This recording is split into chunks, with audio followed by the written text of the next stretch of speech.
Harold Heshy Tischler did not say a word to reporters as he was escorted out of Brooklyn Criminal Court Monday evening.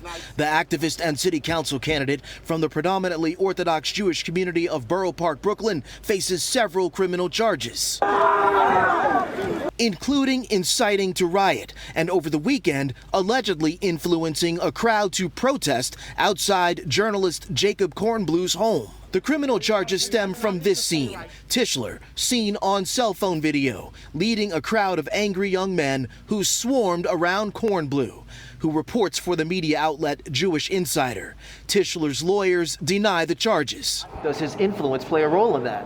He has not in any way directed nor tried to influence anybody to have any contact with the alleged plaintiff. Devoting the rest of this report to Tischler would distract from the larger and one could argue more important issue of spiking COVID-19 infection rates in Borough Park and other so-called red zones across New York City and the rest of the Empire State.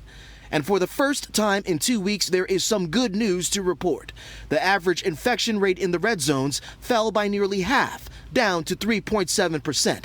That is significant progress, even as members of the Orthodox Jewish community accuse Governor Cuomo of singling them out. They're not annoyed at the quote-unquote red zone regulations. They're annoyed at the initial close down regulation 7 months ago that they never followed.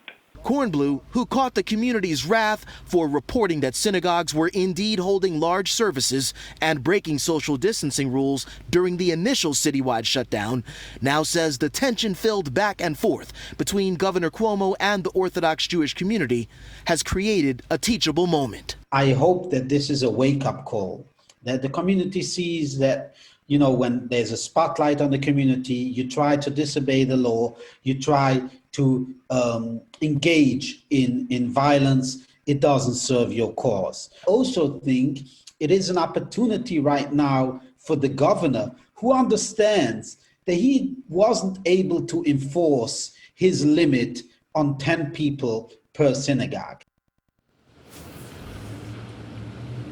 So here's an important note, that 3.7 infection rate. Yes, good news, but it's over 1 day. What will be more telling is to see if that infection rate can hold and continue to decrease over the span of a week. We are live in Brooklyn tonight. Jay Dow, Pix 11 News.